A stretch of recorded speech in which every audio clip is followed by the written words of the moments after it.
Hello, folks. Welcome to Steve's Place. It's Sunday, 6 p.m. on January 11th of a new year. And we're looking forward to um, the future. Tonight we have a very interesting guest, Mr. Hakasays. I'll get more to that in a minute. Meantime, I want to remind everyone we still have the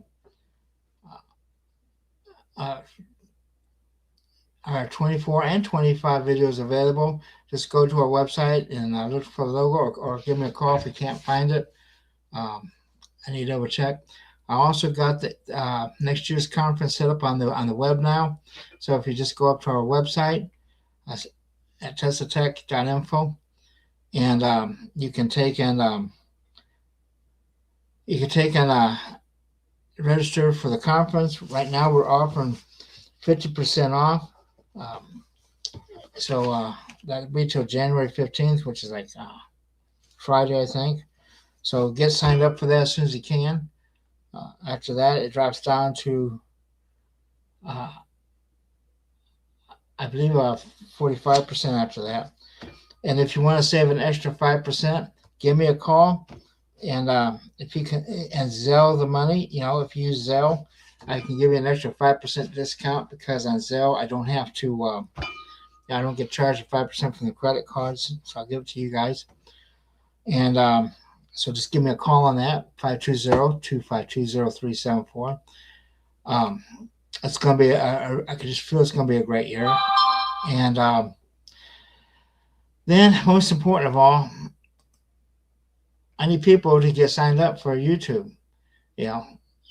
If you're not on YouTube, I would hope that you would consider it. You should be at least a subscriber, because subscriptions are free, and I'd like to hit about 30,000 subscribers before the conference, and so we're going to be starting to do a big push up there.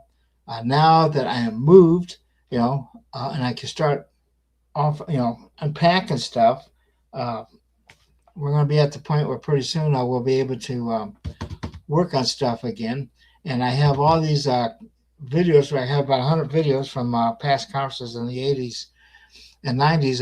We could put up on there, and that's what we'll be doing next. I encourage everyone to become a member. It's $9.99 a month.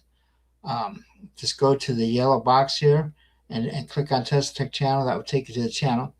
We also have a conference and speaker directory on there where you can click on it, and it will take you to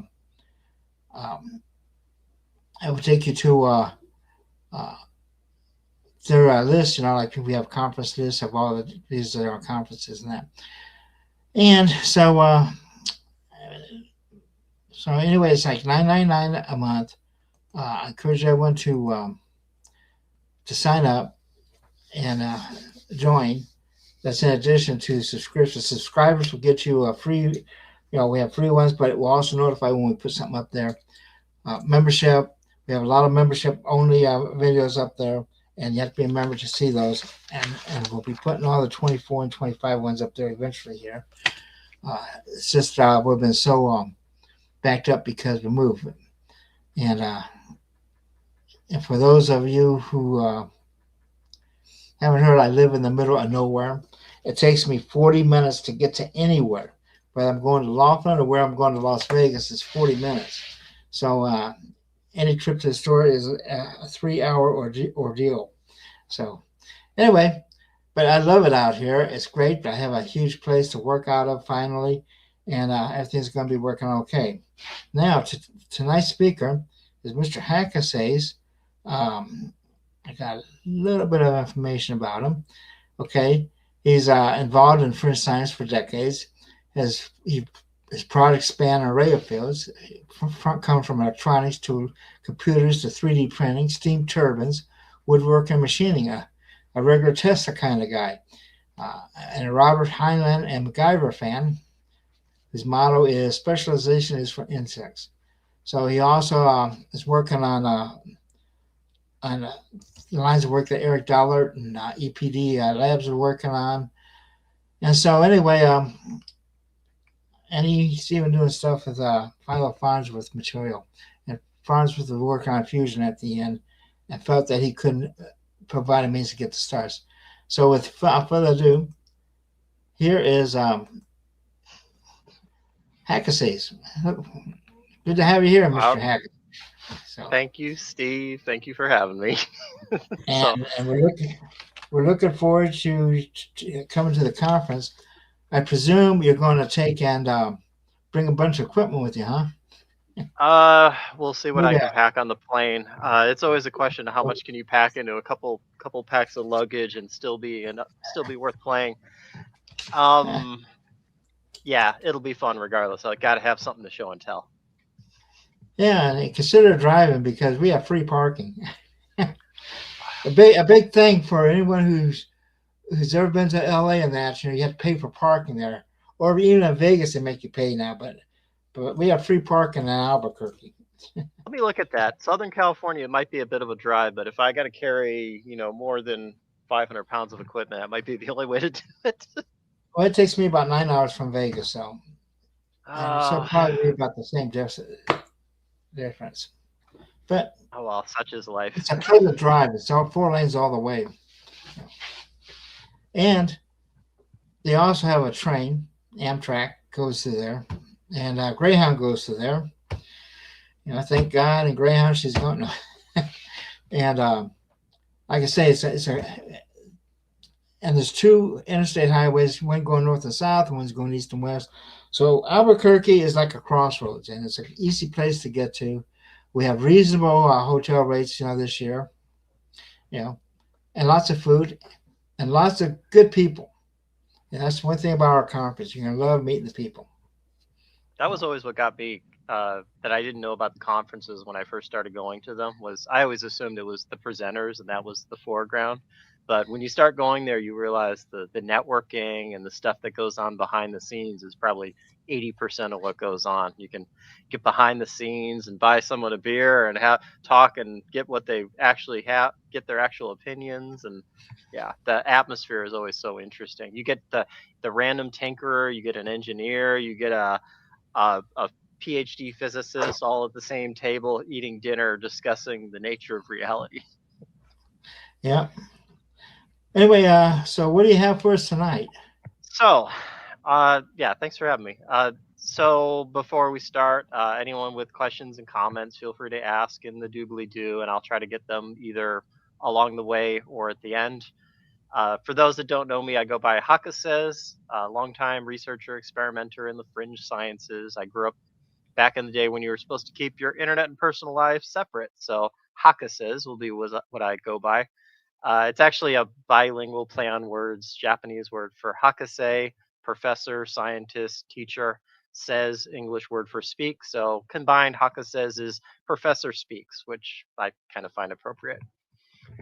Uh, what brought me here? So for the longest time, I was sort of uh, a tinker experimenter, like a lot of you, where you would replicate, build a Bedini motor, build something by photos or rough schematics, and then you put it together and you find out that it spins or it does something, but it doesn't do what you want it to. And I think what kept me hindered a lot of the time was I wasn't building based on principles. I was building based on stories. I was building based on schematics. I wasn't building based on certain parameters. What got me onto the right road was I started following certain people that gave more precise answers, engineering answers, and more specifically, when they gave a design or a schematic or a blueprint, even if it was math I didn't understand, is they would give a schematic, something, and I would go home and build it, and lo and behold, it did exactly what they said it would. So what I'm talking about today is sort of a foundation on what came from some discussions from Eric Dollard and others is Tesla's Xtra coils. Uh, I'm assuming that pretty much everybody here watching this video has seen a Tesla coil probably in life. They've seen all the sparks and the lightning that they produced. They're probably used to seeing specific type of coil where it's a nice thin long red magnet wire filled coil, and it makes these nice sharp jagged sparks on them.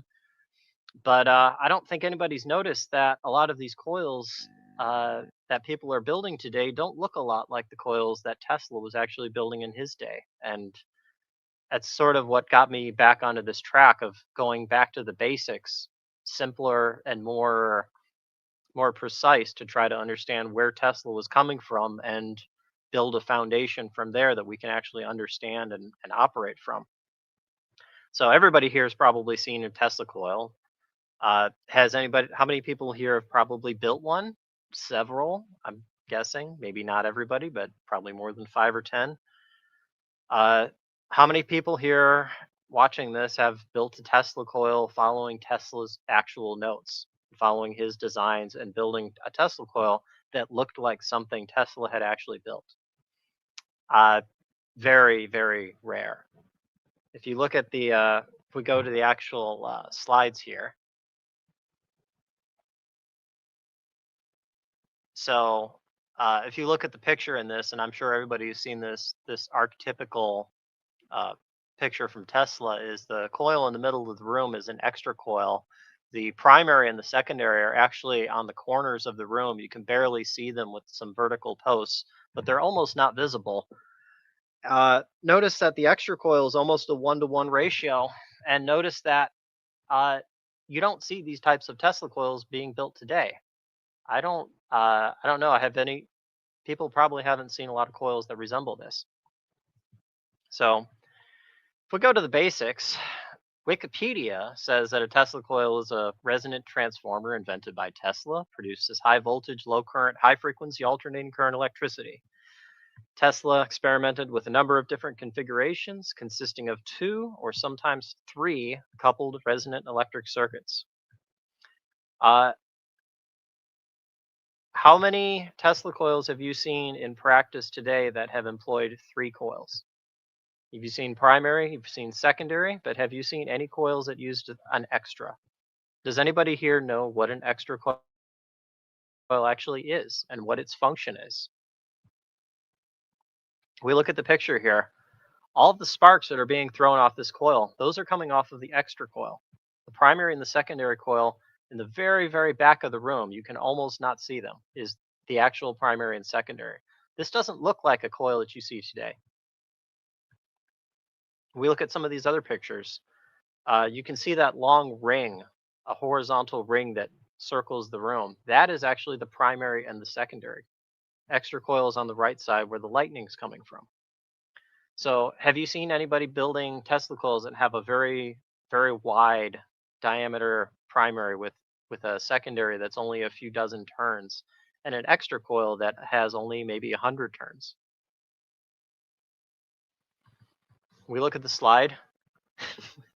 Compare these two. Do these look any alike? The people that are building Tesla coils today, are they building Tesla coils that look like Tesla's coils? Can we call them Tesla coils if they don't look anything like Tesla?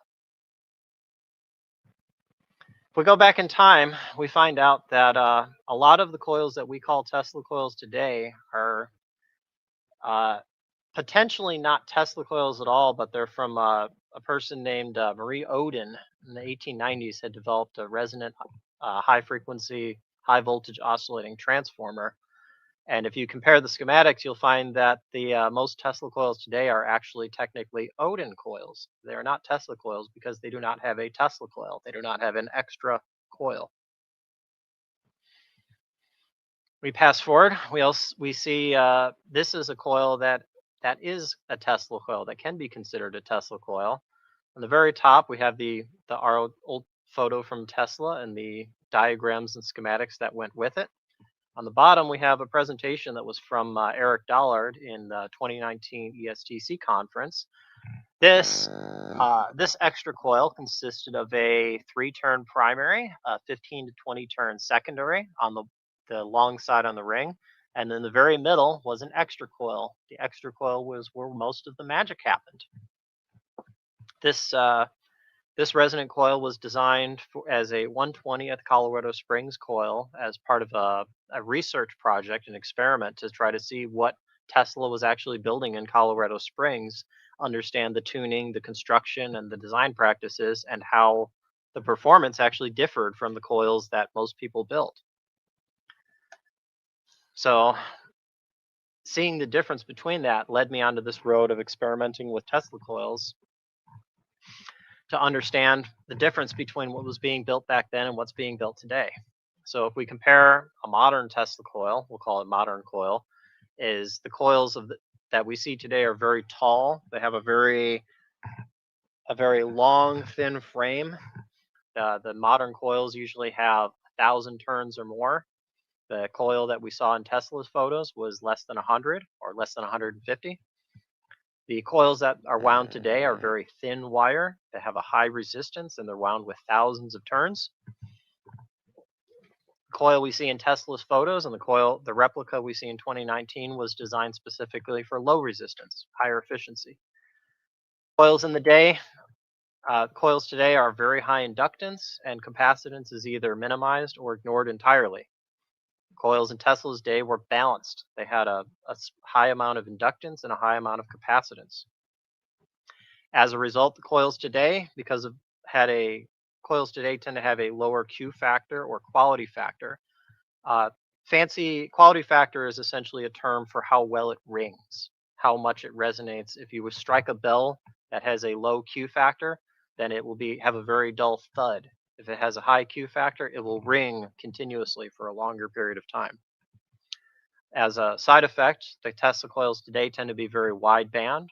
They operate over a long frequency, and they're less efficient. The Tesla coils in the day that use Xtra coils were much more narrow band and higher efficiency. As a result of some other factors, the coils that are made today tend to be very stable with a very predictable frequency. Once you wind a single coil, thought I brought one with, there's very little difference depending on where you put it in the middle of a coil or side of a room or whatever. But a Tesla coil, an Xtra coil that you wind following Tesla's notes is much more harder to tune because it's so much higher efficiency. It turns out the coils are so efficient that any objects and bodies within the room will begin to affect the tuning and the frequency, which has a very significant impact.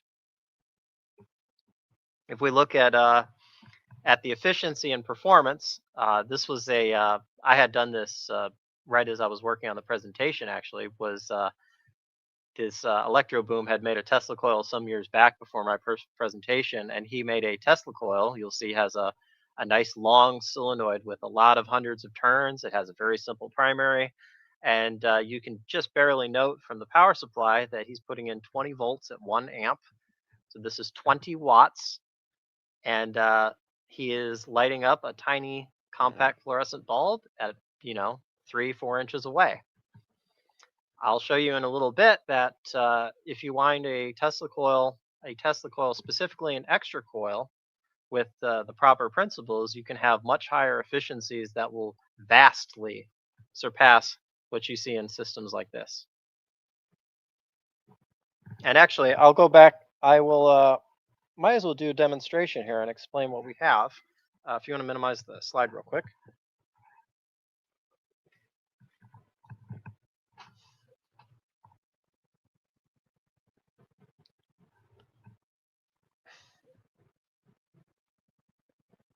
I think it disappeared.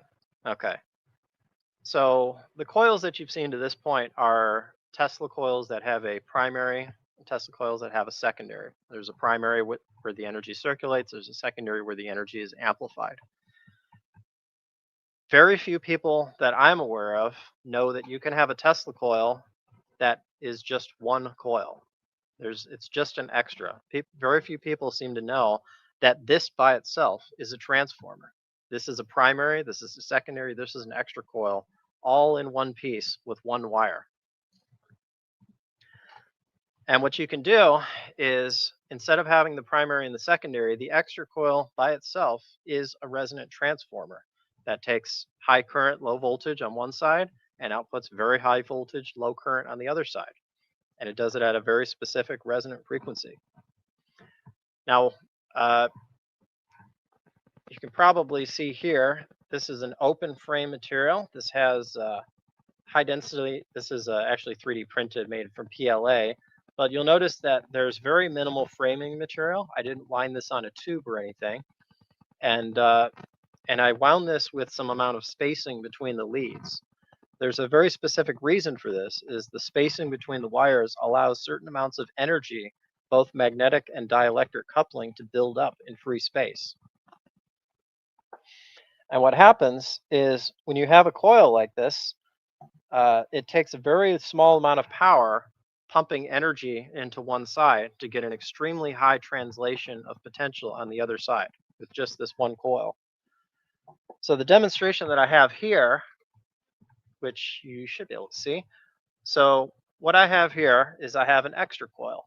This is one coil. There's no primary, there's no secondary. This is just one single coil wound on high density polyethylene, very low dielectric loss frame. The people that can't see it, we'll have some better quality photos afterwards. That should be able to clean up. But anyway, so this is one coil. It's about 100 turns of 20 gauge magnet wire. It has no primary. It has no secondary. It's just a single coil. Below this, I have a frequency generator. This is a common function generator, DDS signal generator. You'll find that I've tested a multitude of these. They all seem to have pretty much the same characteristics, where they output up to about 20 volts, 50 ohms. And when you test the power, these do not put out, anybody that's used these knows they put out almost no power at all. It turns out it's about between a quarter and a third of a watt. So if you remember the slide from a moment ago, Electroboom had made a Tesla coil that was 20 watts, and he was lighting a little fluorescent tube at a couple inches away. This is simpler. All I have, this is a signal generator with one lead. You can't really see it very well. We'll look at other diagrams or previous demonstrations that I've had. I think I have some older videos on YouTube. But the signal generator primary, the signal generator positive, is leading to the lower end, the lower lead on this coil. The upper end of this coil is not connected to anything. There is just a bare piece of magnet wire sticking out of the top.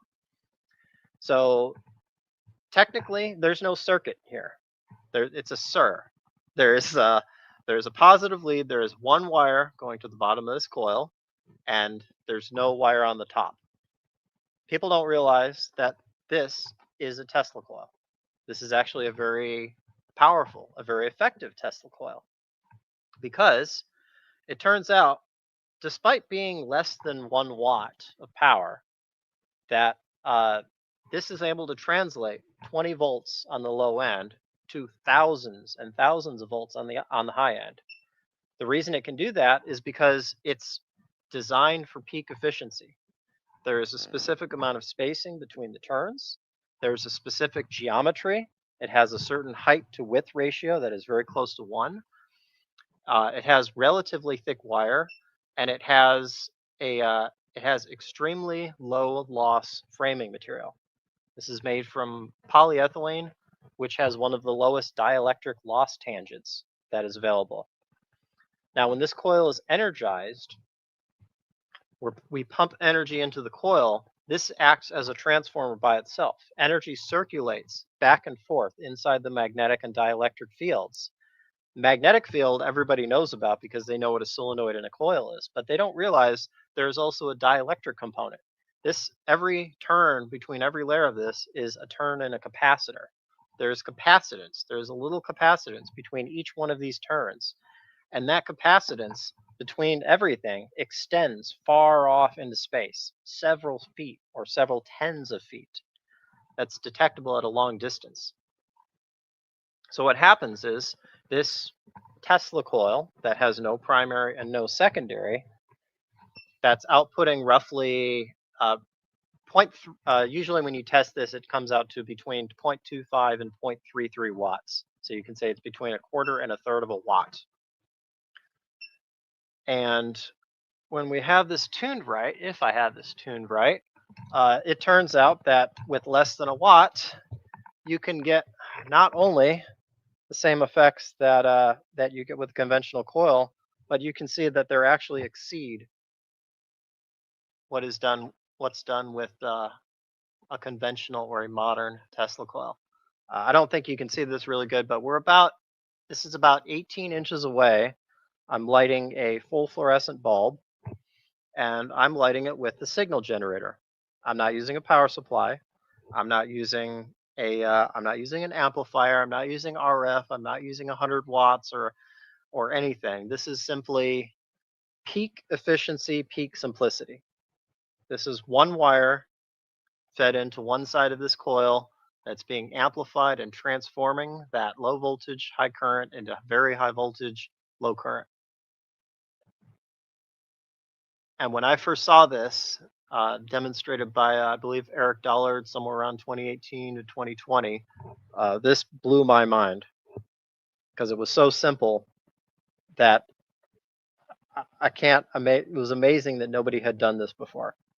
And I think he just did it as a simple experiment and demo. But yeah, I think I can get out to about 2 feet before the bulb extinguishes.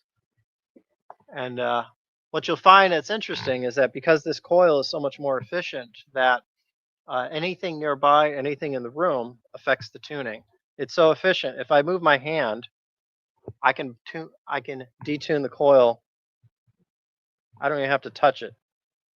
Moving my hand affects the frequency to such a point that I can extinguish it without even coming close.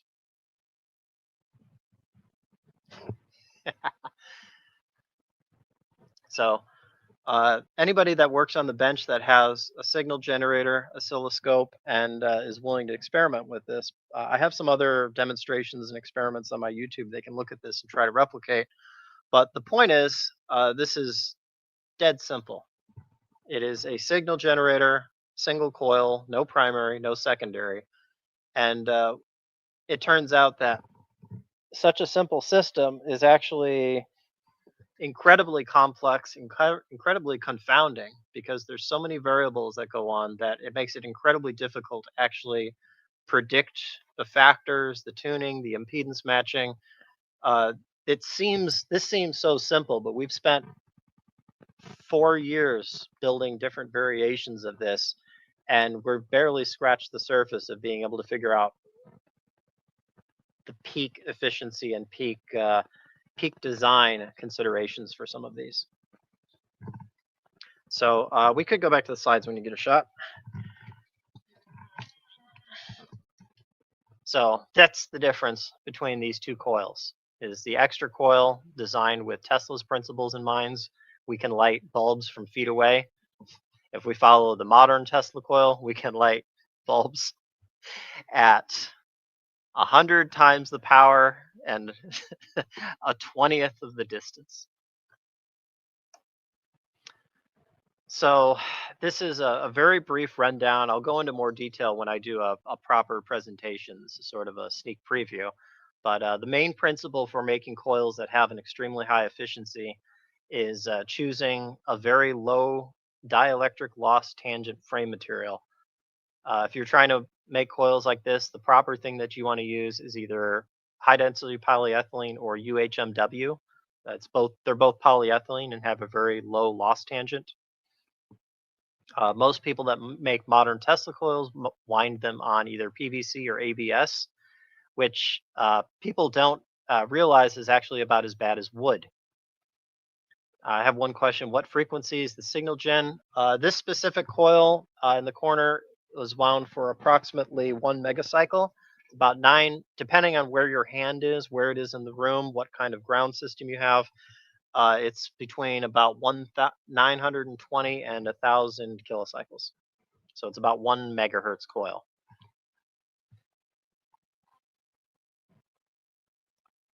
One person talking about going back here, the framing material. Yeah, polyethylene was the core key. I can discuss about other framing materials. If you have anything, if you only have PLA and a 3D printer, you can make coils with that will function, that will have relatively high efficiency. But for the ultra peak, anything above a quality factor or a Q factor of about 100, it needs to be basically zero loss material or a coil as large as a building. Moving on here, the wire selection. Generally, you don't want to use, you don't want to go any lower than about 20 gauge wire. Below that point, the resistance tends to be higher than the actual conductance, and it doesn't get a quality factor that you need. A lot of modern coils you will see are wound anywhere between 24 gauge and 34 gauge wire. It's really extremely high resistance. It's almost amazing to get any results with them sometimes. If you want the super duper Porsche style, you can use Teflon coated wire, what is it, 213 RG316 coax is silver coated FEP wire. Feel free to email me or message me on Discord at Hakasays if you have any questions or interested in replicating. Want to go into more details. I also have some other YouTube links where I go briefly into this too, as well as a previous presentation at the ESTC on exactly this topic. Question is, are there math equations available? Yes. The first place that you want to go to is this. A Tesla Xtra coil is a quarter wave resonant antenna. So what you want to do is you can use a quarter wave calculator to start putting the calculating the length of the wire and the general characteristics. And if it's a roughly 1-to-1 coil with some amount of spacing between turns, that will usually get you pretty close, within about 15% of the predicted frequency. Moving on here, if you're trying to do a construction or replication, the technique that I recommend nowadays, I've dubbed it the jigsaw method. What you essentially want to do is you can 3D print machine using a table saw, circle cutting saw, is you make a horizontal rings with certain grooves cut in them, and then vertical risers that fit that. And I'm not sure if you can see that very well, but similar principle that you can see. That should make quite a bit of sense. Jigsaw method using horizontal riser with grooves cut in it, vertical risers with grooves cut in it. You can design this with 3D modeling, perhaps Fusion 360 or Inventor, 3D print prototypes of this using PLA or ABS plastic. It won't have the same characteristics as the coil that you see in the corner here, but it will get you somewhere. Spacing on the risers cut for, depends if you're talking about the wire spacing or the distance between the risers. Basically, you want to have enough material that the thing supports its own weight, but minimizing the total amount of material. So the problem is if you make these, if you make the risers, the rings too small, then the whole thing will bend and flex as you wind it. The wire spacing, per Eric Dollard, the highest efficiency spacing is center to center, about 160% wire spacing. It was 162%. So that would be 62% between wires, or 162% the diameter to the spacing. If that makes any sense. But we found that that's a relatively loose term. You can go quite a bit higher or quite a bit lower without making a big impact.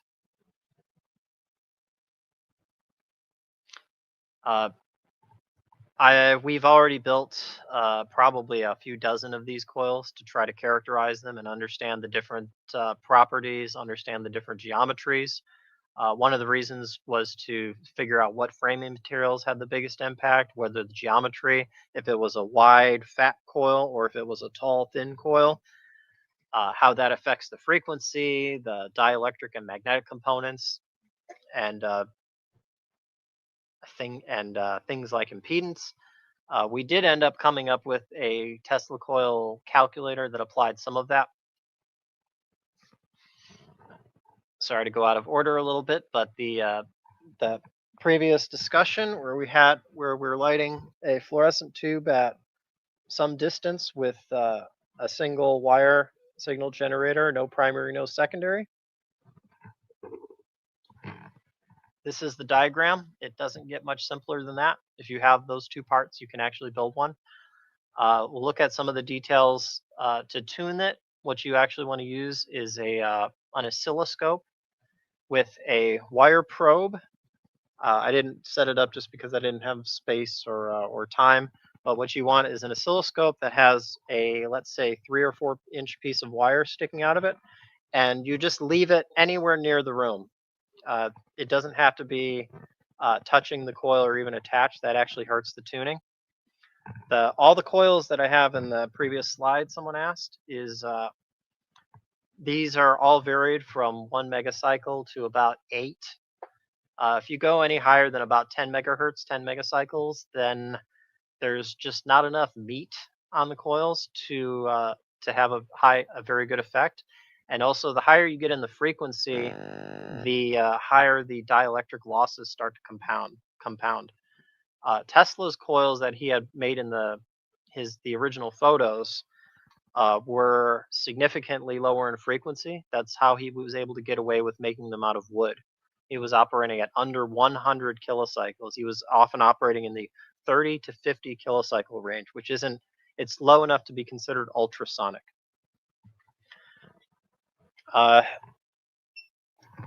Yeah, for tuning and testing, it's a simple oscilloscope with a bare wire, and look at some of my other videos if you want more details on that. What can you do with an extra coil and not a full Tesla coil with a primary and secondary? Well, you can do single wire lighting, which I already demonstrated. You can, because of the efficiency, imagine with 5 watts, you could probably light something from 10 feet away. With 100 watts, you could probably light something from 20 feet away. We've done other previous experiments using these we've used these to study and map the monopolar field properties, just trying to analyze a single coil, figure out what's happening between the top and the bottom, the inter-turn interaction, the action between the geometry. This is a lifetime field of research by itself. And as you can see right now, already we're only a half hour in, and I'm skipping so much of this. This is multiple years of effort just on my part, and we've only scratched the surface on this. You can use this as a low band ham radio antenna, which is part of our work with Eric Dollard and EPD Labs. We've been using a larger version of this type of setup as a telluric communication and telluric test platform. There's essentially, I think I have a later slide for this, so we'll see if we get to that. Can use these coils to measure time of flight, velocity, other predictions like that. There's a potential that the parallel longitudinal frequencies and longitudinal resonance can be used for superluminal or potentially extraluminal communication or power delivery. We don't know. Some of the math provided by Dollard and Steinmetz allows for the possibility, but it's quite an advanced topic that requires a lot more engineering and funding in order to demonstrate. Have we done Schumann resonance power off the ground as your signal generator instead of a machine for power? We have not done that because the coil that would be required for a Schumann resonance antenna would be 7 hertz, and that would be something like 5,000 miles of wire.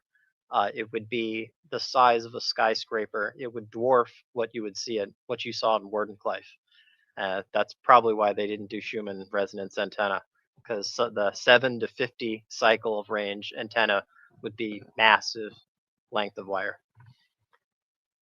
Like an AM radio antenna, exactly.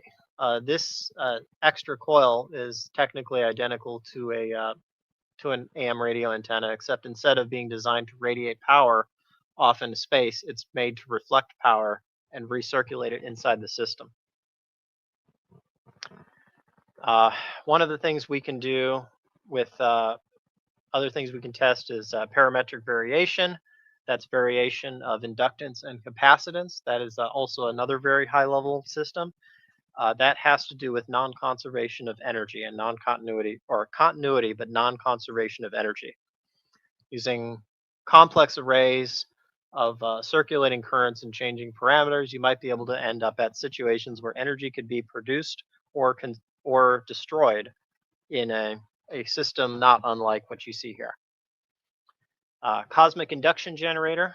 Anyone that's familiar with Eric Dollard's work knows there's some other experiments using a pair of these coils pointed end to end facing inward, in such a way that the fields that they generate are canceled, or they're not quite canceled because energy can't be destroyed. So they're colliding with each other to create a location of extremely high electromagnetic or magnetodielectric stress that in certain vacuum tubes creates very interesting formations and effects that we've studied and documented bits of. But again, this is one of those topics that's also 5 years worth of work. Like I said originally, Hakasays, I'm more of a MacGyver jack of all trades, so I scratch the surface of everything and hopefully try to deliver a little bit of information to get you guys interested or replicating or things like that.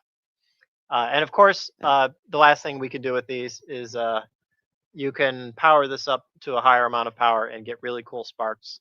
You can use it to make AM modulated musical Tesla coils. You can do all the same classical things you see with the primary and secondary coil. This is one of the Xtra coils, or one of the Tesla coils by Bruce Gavin. This is using a primary on the bottom, an Xtra coil, and a capacitive load on the top. This is a Tesla coil, although as you'll notice, this doesn't look like a Tesla coil that anyone builds today. And yet this is designed to be extremely high efficiency, high frequency.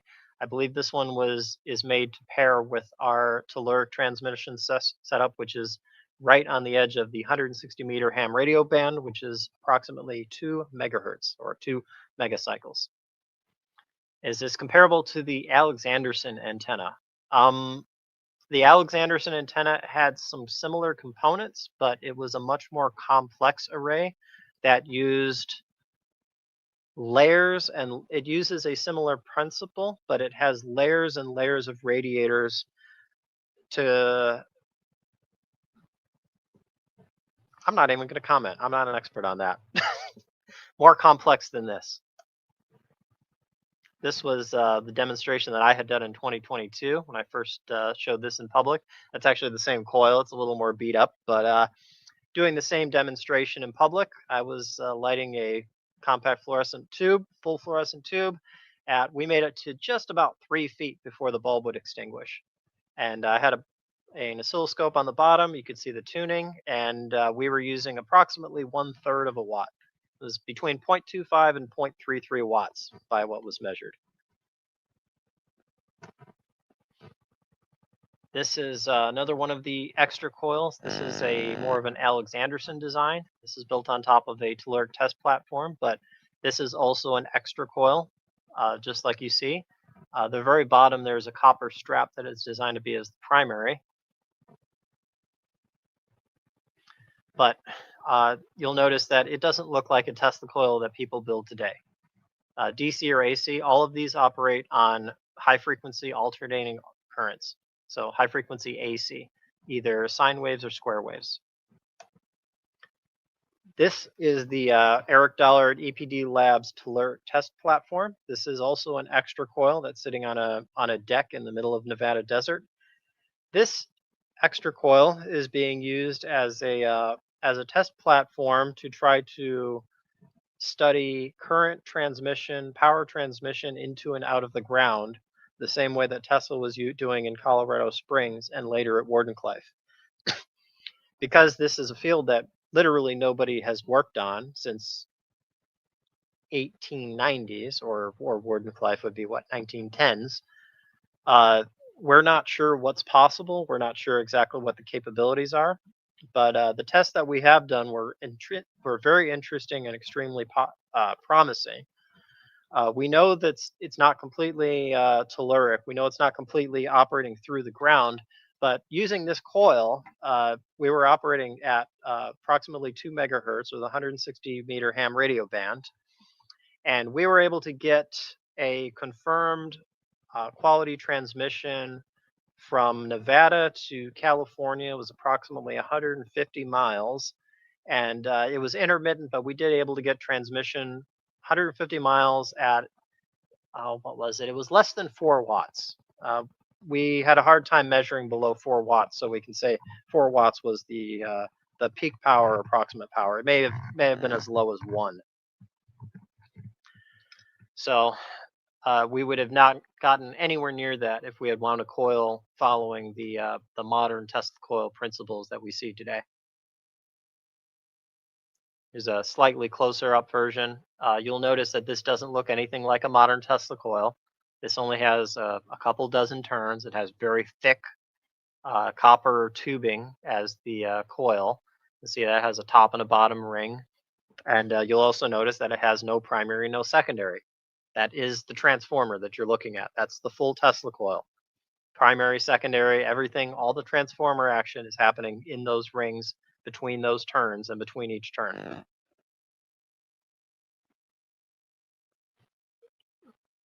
Someone said, recommend adding some coated ceramic insulators where the frame meets the coils. That is conceivable, but you want to make sure the ceramic has a very low dielectric loss tangent.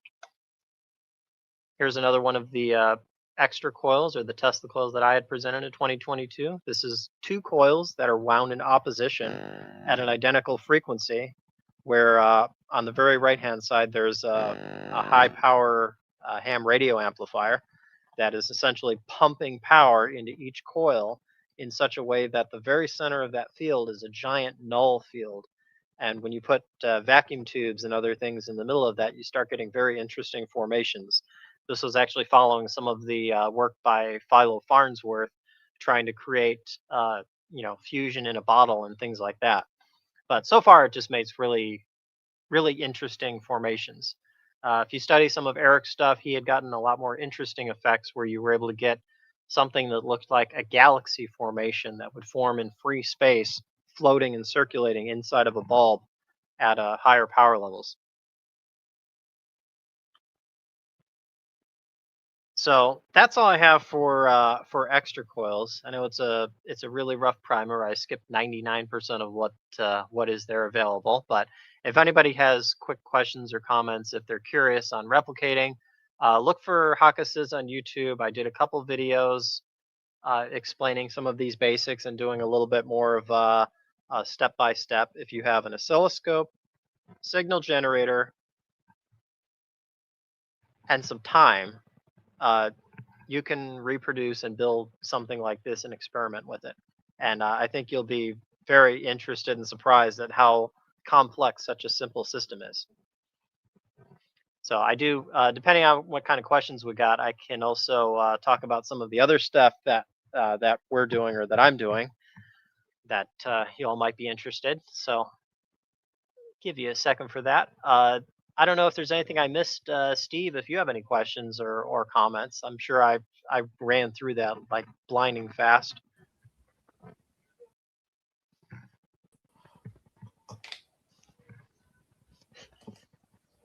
Well, I'm good here. You know, I got some more slides too. If we run okay. out of if we got more stuff to talk about, but We still have plenty of time. okay. Alrighty. Not seeing anything in the chat, so let's see. Was not Tesla's system use Schumann cavity resonance? It's not about using the ground at that case. So the answer for the telluric transmission and Schumann resonance, let's say this one. Tesla was operating at an extremely low frequency, between 30 and 50 kilocycles, which made the wavelength extremely long. More than likely, Tesla, the Schumann cavity was part of that, but we don't know exactly what yet, because the difficulty of reproducing coils that you see here is the coil itself looks kind of complicated, but it's actually pretty simple. The harder part for doing telluric transmission, which is using the earth as an antenna instead of the air, is that instead of needing a very large antenna in the sky, you actually need an extremely intense ground. Like the Eric setup is multiple 20,000 gallon buried fuel tanks, and that's just barely adequate for what we need. The what Tesla was using in Colorado Springs was, a massive underground system with irrigation that was running constantly, so the water would would improve the conductivity and make it operate better. In Wardenclyffe, if you look at the diagrams that Tesla had for Wardenclyffe, the the ground system was more impressive than the tower. The ground was built beneath the water tower with large numbers of pipes that were staggered across in every direction like a spiral, or not a spiral, to the spokes, like spokes in a wheel, all pointing out in different directions. And the whole purpose of that was to create not a low conductance, or not a low conduct or high conductivity, but was to essentially create a plate of a capacitor. Because we're not treating the Earth as a ground in the sense that you would conventionally think of it. We're using the Earth as an antenna, and thus you need a very big antenna, which means you need a very big wire connection to the ground. I actually have one of my past experiments was trying to replicate some of that, was using the Earth as a transmitter. I happen to be in a location in Southern California that is very close to the water table, only about 15 feet away. So I did a borehole project where I spent about a few weeks uh, drilling down with a pipe low enough to get to the water table, and I buried a thick steel pipe, iron pipe, about 35 feet down into the water table. What it turned out is that ground system had a ground resistance of less than 1 ohm. I think it was about zero point 0.9 ohms, but it had a ground impedance of about 70 ohms. So what happened was, for DC, it had very good conductivity, but for the frequencies that we were operating at, uh, it might as well have been a resistor. And that kind of blew my mind, how staggering a difference there between having a plate burying like a tank or barrels, or even operating on actually the best system to operate a telluric, a ground-based Tesla system like that would be on a ship, because a ship would have an extremely high surface area contact to a saltwater ground. So conceivably, the best transmitter receiver systems would actually be large metal hulled ships. So it's something worth looking into. But all the team, everybody here, we're all operating on shoestring budgets with limited times, and most of us have day jobs. So all we have enough time to do ourselves is to scratch the surface of this. On that note, have you used a crystal oscillator circuit to drive the coil? No, because a crystal oscillator tends to operate on a fixed frequency, and you could do that, but you would have to tune the coil to the oscillator frequency. And that would often mean either isolating it, tuning it very carefully, and carefully cutting, half inch or 1 inch wire until you reach the frequency you were desiring.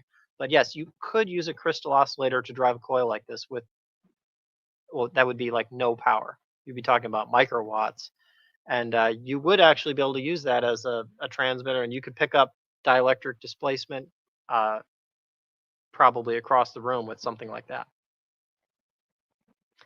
So I guess, yeah, telluric test platform. This was the telluric test platform, one of the projects we're working on. You could go full screen on these, talk about some of the other projects we have going on. This was the platform with the design of using a ham radio transmitter and conventional system to transmit power into the Earth and see what properties it had compared to conventional radio, and replicate Tesla's designs as intended to see what we can do with that. We're still right on the scratching the surface phase. We're about to have a beacon station up that was up briefly late last year in August. It was a good experiment and it lasted a few weeks, but still needs that little bit of tweak to get it online 24/7. Sometime in 2026, we will have a permanent beacon station online. This picture that you're seeing, transmitting across space. So any ham radio receiver could tune in to 1999 kilocycle to receive that. At the time of this recording, it's not online, but just keep your eye open. Sometime this year, that will definitely be coming online as a permanent fixture. One of the things that will give us the ability to do is to actually characterize these signals at the 2 megahertz and see what the characteristics are, whether it only works at night, whether it gets better or worse in different solar conditions, or stellar alignments or lunar phases. We don't know yet, so it's one of those things where we just need to start gathering data. One of the possible conclusions we've come to so far is that we might be operating at too high of a frequency and we need to drop a lot lower. We know Tesla was operating at less than 100 kilocycles, that he was down to 50 or even 30 kilocycles. We would love to go that low, but the problem is building a coil like that requires significantly more wire. It needs significantly larger framing, and it also needs special built transmitters. The reason we picked this 2 megacycle mark was because it just happens to be in a perfect low band for that's compatible with common ham radio transmitters. Made it a lot easier for us to get this stuff actually out the door and experimented, rather than add another 5 years asking for donations trying to get something running. Somewhere in the future, we will eventually be getting down into that frequency with high amounts of power, and we'll get there. But depending on how much money we have, donations, and people's free time outside of their day jobs, we'll get to it. And if we don't, hopefully somebody here listening to that might be interested, and they might be in a perfect position with an AM quality ground station, and they want to pick up the pieces and see where we go with that. But you know, all we can do is share what we have so far. Here's this was one of the fun ones when we first started tuning up that telluric platform. He's holding a fluorescent tube just like I was in the demonstration, and he's using it to tune the radio in hand while it's transmitting, because while it's transmitting, it's radiating into space. So it's lighting up the bulb. You can not only tune using the bulb, made it so we could see at night while tuning it. It was kind of funny. And I had done another one where I started doing the Star Wars lightsaber twirl at night, so that was fun. So other fun little things you can do with these as show and tell. As long as I'm on the telluric test platform, this was the rough diagram. Tesla extra coil on the left hand side, matching transformer, but you'll notice there's no primary, there's no secondary. This isn't a Tesla coil as people would build them today.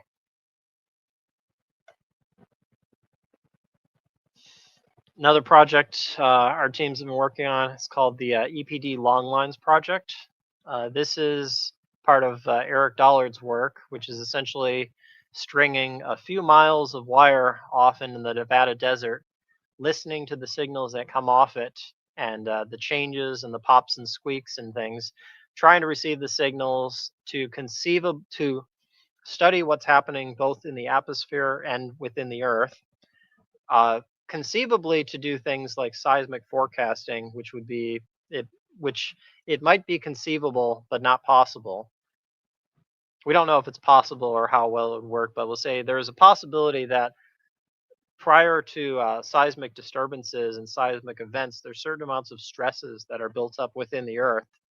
Those stresses cause currents to flow within the Earth because of piezoelectricity, stressed rock formations, and just underground currents disruptions that get reflected in the ionosphere and get picked up by systems like this, that we might be able to map them and predict earthquakes somewhere between several hours to several days in advance. The status of this project is we hit a great milestone last year. We actually got a recording station online, transmitting to the internet, and more importantly, recording 24/7.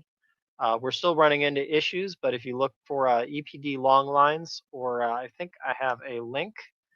If you want to write this link down, this is the long lines transmission system. You can do this. This is actually an evolution. It fits with Stephen McGreevy, if anyone wants to look up his work as well. Steve had built a large number of these handheld electrostatic receivers that listen to the ionosphere. And what happens is, if you have these little receivers, the really short whip antenna and headphones, when you listen to the sky, what you end up hearing is hard to describe. It sounds like it's not static. It sounds kind of like popcorn crackles or a crackling fire. It has this very impulsive pop and cracking crackly sound, and it turns out that popping sound is lightning activity globally. And these little handheld, whether it be a little handheld antenna or this multi-mile long antenna field, it picks up these pops and cracks and under and tracks the disruption of them and how they change in character, because these pops and cracks are coming from the Schumann cavity that's being reflected, not only what's happening within the Earth but within the ionosphere. I know I'm really rushing through this, so this is just scratching the surface. You'll get entire 4 hour long discussions from Eric on this if you want the uh, bigger directions and discussions. But if you do want to listen to a sample of this, it may or may not be online at the time of recording. But if it's not online, I have there is a continuous loop that is running if the live signal is offline, that you can get a sample for what does the Earth and what does the sky actually sound like with these types of receivers. This was the work that we had and the milestone we had done last year. This is the data logger system that I had built and installed in the shack. It's pretty cool. It's basically a Raspberry Pi with a sound card that's specifically designed to run on DC and low power, high efficiency. And the bigger issue is not so much the hardware design, but the software. When you're designing a computer that has to run off in a shack that's an 8 hour drive away to troubleshoot and fix, you can't exactly go up there and reboot it every weekend. So we had something that's relatively stable. If you see unsafe link, I'll fix that. That's a expired certificate. Thanks for reminding me. Sorry, I should have got that before the presentation. It's related to the that atmospheric project. I had also done a project last year or the year before that was designed off of Steve McGreevy's principles, which was trying to design a simple handheld receiver that could replicate the same or a similar quality of what we were doing with this long lines project. So if you follow Stephen McGreevy's work, he had these little handheld receivers that are about the size of this, and you plug in a pair of headphones and you hear these same pops and squeaks and crackly sound. That's that whole global ionospheric activity. The problem with these the problem with Steve's system was that it was a very sensitive receiver and very powerful. But the problem was that it listens in a frequency that is the audio spectrum, and it turns out that's very close to power line interference. So the 60 cycle power line noise is basically everywhere. So what made Steve McGreevy's receivers difficult to use is that he made these receivers, but you had to be about a mile from civilization before you could pick them up without the hum. You would listen to it and you'd hear bah from the power line interference, and you didn't hear a whole lot else. The pops and crackles were noise, hard to pick up. So I had personally spent a lot of time reverse engineering the design and experimenting with different filters and principles on it. And I had developed a prototype based on that. I called the Hakasays Active Attenuation Radio Astronomy Project, HARP-1. And this is essentially an uptuned race car version of Steve McGreevy's setup, which is designed to operate the same as his, except it is active filtration that actually pops out, removes the power line noise. So this can actually be operated in the suburbs or in the city or actually relatively near power lines and things like that. I was intending on selling these, and maybe I'll have some ready by the conference or this year, but so many projects going on right now. There's just a few prototypes I've been working on. I do hope to have them for sale eventually, so more people can listen to this long lines atmospheric reception project. Just it's kind of neat because not only can you listen to the ionosphere and the atmosphere, but you can also use these things as a way to listen to what Eric calls gangrene energy. which is any modern electronics, modern electrical system, puts out huge amounts of electromagnetic interference that can be picked up in the audio spectrum by systems like this. So pretty interesting to listen in, kind of like looking at a thermal camera where all of the different it's a world that you don't aren't normally exposed to. So it's kind of fun to explore that. This was Steve McGreevy's WR3 receiver. I think he has the schematics and he sells some on eBay, I believe. This was some of the work that I had done making the improved receiver, the Harp 1 receiver, which I do hope to have for sale eventually. Some of the boards and prototypes that I had made. Another one of the projects I'd been working on is I don't really know if you want to keep going, I can keep going. But another one of the projects we were doing was Philo Farnsworth. Sorry. Let me get a sip of water here. 1 second.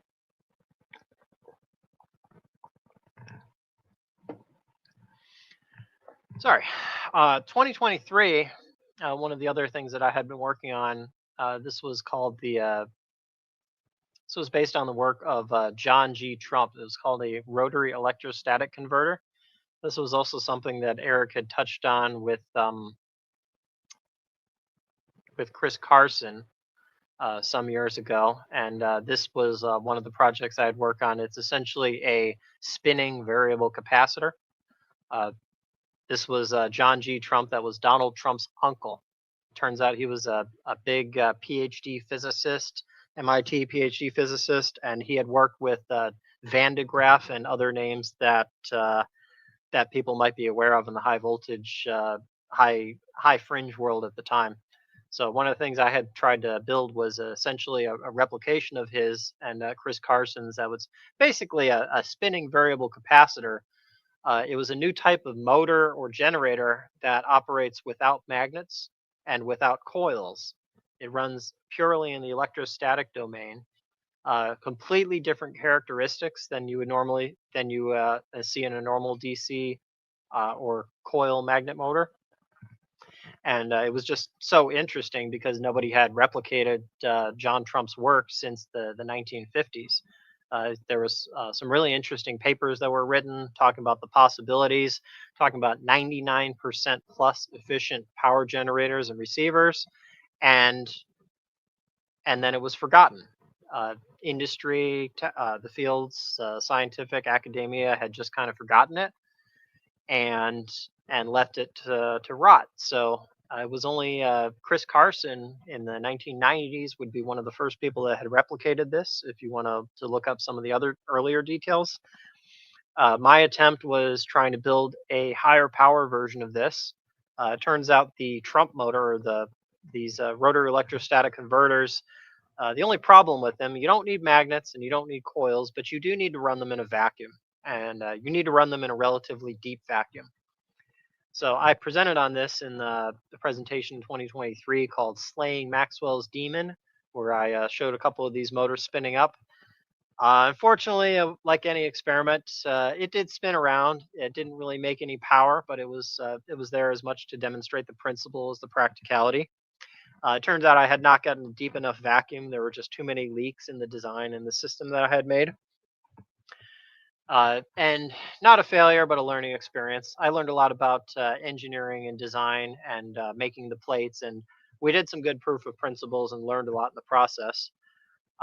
One of the things I've been working on the last 6 months or so is designing a deep vacuum chamber system to reproduce this in a proper setting, to reproduce the electrostatic converter in the same setting as Trump.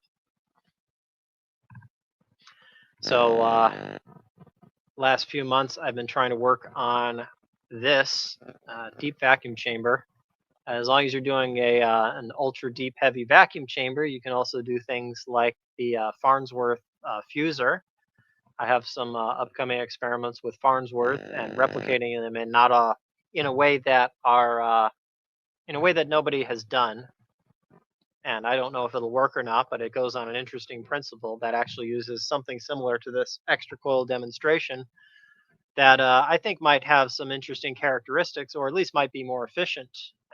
It'll be a fun experiment to try. And there's a whole bunch of other stuff that I could talk about for probably 8 hours apiece, but I think I'm already over an hour here, so I think I'll pass it back to Steve. And if anybody has any other questions, I'll keep trying to hop to get to them. I'll go back on here. Uh, have you tried homopolar generator? Yes, I did try to build a monopolar generator or unipolar, whatever you call it. But I built it so many years ago, my engineering skills were not quite up to snuff. It turned out the problem with the monopolar generator is the brushes and the high speed, and my skills were not up to the point of using a big lathe to get that to run properly.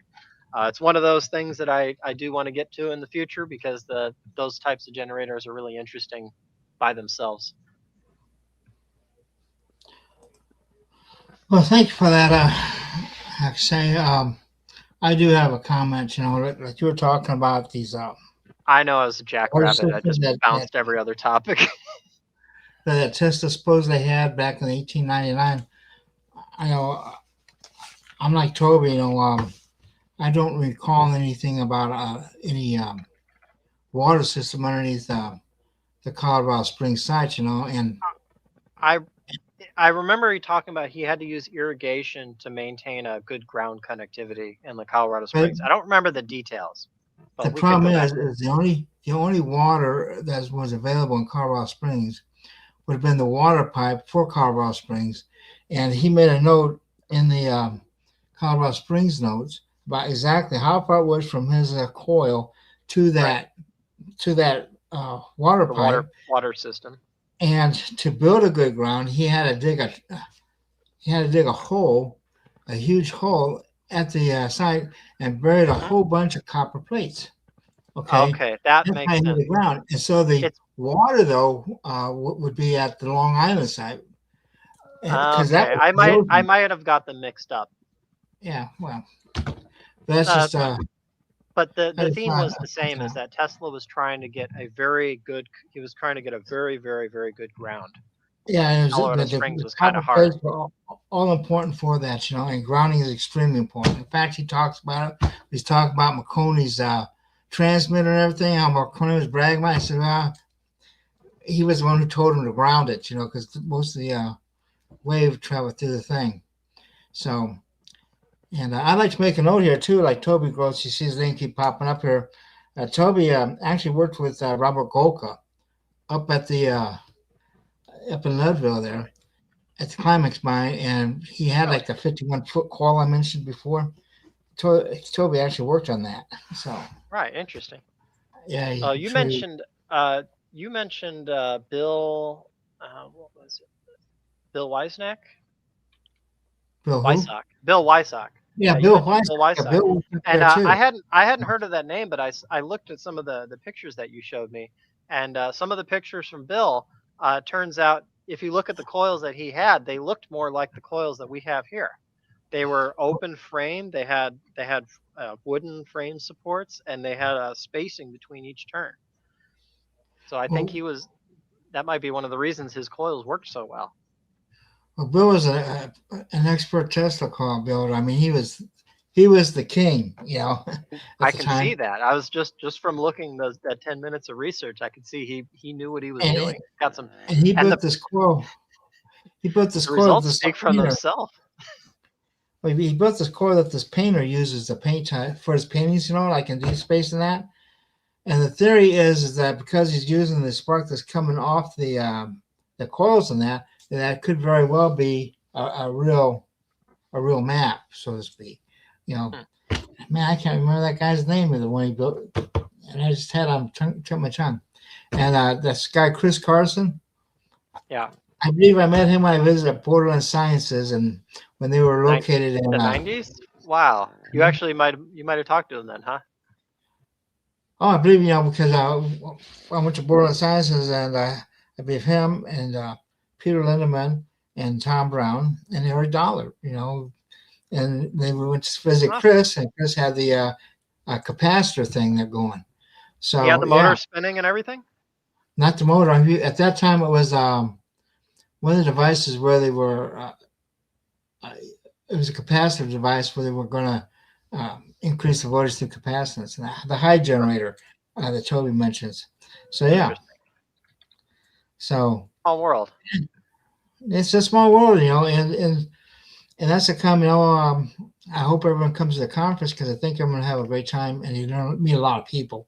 I mean, I've been doing this since 1984, and anyway, we have a guest in the things. Um, there's Bernie. Hi, Bernie. Hello, Do you have any pleasure. questions for Hakasays? Absolutely Crypto alchemist. amazing presentation. Well, thank I'm you, sir. very, very impressed with your work. And you said you're located in Southern California, That and I am. just so happens I'm catching a flight there in 3 days' time, and I will be down for 2 months working with Nathan with Old Man Builds. Not sure if you're aware of his work, but does a lot of Tesla coil stuff. And if you're I up didn't know for he it, was down there. yeah, yeah. So that's who I'm staying with, and we'd love to meet up with you and possibly do collaboration and do interview and joint No, experiment that'll if you're up if for you're it. especially if you're there for a while. Yeah, my Yeah, day job is 2 months. like hit and miss. It's feast and famine, but I'm sure I'll be able to find some time to work with Yeah, you guys. It'll be exactly. fun So to meet it's up like, in person. yeah, so I'll get a hold of you there, and then we'll schedule because yeah, it's I'll be down there for 8 full weeks, so I'm sure we can find one evening or something like that. Plenty of time. Yeah, I might even be able to work Perfect. something out with Griffin if we're in the right location. Amazing. And then I don't know if you've worked with seen any of Griffin Brock's work, it sounds but familiar. I he's think Nathan is. Does he have quite the really young. big? I think Does he he's have the only really about. big Tesla coils, like the really big ones, or is that Oh, something? you're thinking Edmund Parkinson. No, no, So no, Griff, no. he has I some know. pretty big ones. Yeah, I Griffin's know biggest Edmund one was Parkinson, but no. Oh, sorry. Continue. no. Griffin's biggest one was he replicated the Tesla shadow graph bulbs, the Oh, non ooh, the non X-ray ooh. tubes, the Oh, penetrating tubes that do not appear to create harmful radiation. that's Uh, even more relevant to my own plasma fusion work that ooh, 100% would love. And no, I'm working in contact with getting Edmund Parkinson to apply to present at Tesla Tech as well. But it oh, that'd be was cool. a different individual Nathan knows that's also in Southern Cal that has really huge, huge Tesla coils that like zap up into the sky or something like. So there's Like lots of stuff. grid sized coils. Yeah. Yeah, yeah, yeah, yeah, exactly. And Oh, then that'd be cool. also while I'm down there, we're planning on going up and taking a few days to go visit Steve there and help Steve get more situated at his place and do everything we can because this is a full team effort and I love everyone's work. It's just amazing. That's awesome, and especially the conference. It's a long ways away, so we got a lot of time to get some interesting discoveries and things to present. I don't have an exact list of what I'm gonna bring and what we're gonna be doing, but it's gonna be good at any rate. Exactly, right? It's like, oh, I know. It's gonna be a amazing first 2 quarters of 2026 before the beginning of the third quarter, where everybody needs to be in Albuquerque, New Mexico, mid-August for Tesla Tech 2026. And that should be August 12th to 16th. And just check out the website, testatech.info. But I'm going to have to call that a night, guys. But thank you Absolute for showing pleasure. up, and Thank you so much. thank you for your presentation, Axes, and thank you for Bernie. And thank Yeah, everyone in the audience who had all these great comments in that. You know, and be better if I had about 14 hours to talk about everything I did in detail, but Well, oh, another well, thing I could say is we'd love to also have you on the League of Extraordinary Inventors multi-stream we do every Friday night, anytime you have time too, if you get want with to me off share the more. chat. We'll try to Yeah, coordinate something. We'll for see what you sure. guys are interested in. All right, Yeah. I'll let you guys finish. Thank you so much. God bless. see you all next week, and thank you for being such good guests. And Well, thank you. y'all have a It was a great day. pleasure, Steve. I love that. It's All great right, chatting with thank you. you. And we'll talk to you guys later next week.